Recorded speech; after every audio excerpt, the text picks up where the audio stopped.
Ստրասբուրգում Եվրախորհրդարանի ամբիոնից վարչապետը խոսեց այն օրենքի մասին, որն ընդունվել է Հայաստանի խորհրդարանում եւ ըստ որի Հայաստանը քաղաքական կուրս է որդեգրել դեպի Եվրամիության լիիրավ անդամակցություն։ Ընդ որում նա չնշեց, որ դա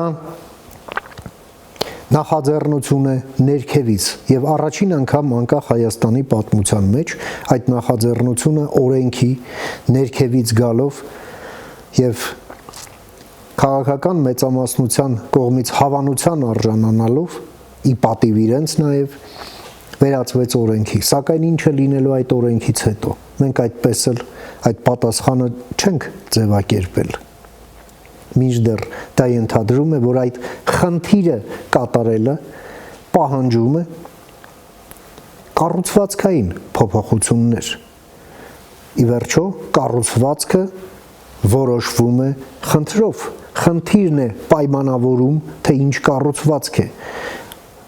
կառավարությունում եւ որ խնդիրներն է այդ կառուցվածքով կառավարությունը լուծելու, այլ ոչ թե հիմնարկ է, թող աշխատի կամ պաշտոնյա է, թող զբաղվի այս կամ այն գործերով ձեռքի հետ էլ եվրոինտեգրմամբ, այդպես մենք տեղ չենք հասնի։ Իհարկե, Հայաստանը ներկայումս Եվրամիության հետ գործընկերության մեջ է մի քանի ուղղություններով եւ դա ողջունելի է, սակայն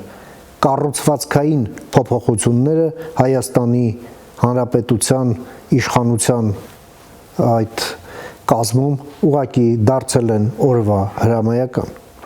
Մենք գալիս ենք հենց այդ փոփոխությունները կատարելու համար։ Համաձայն ես, միացիր մեզ։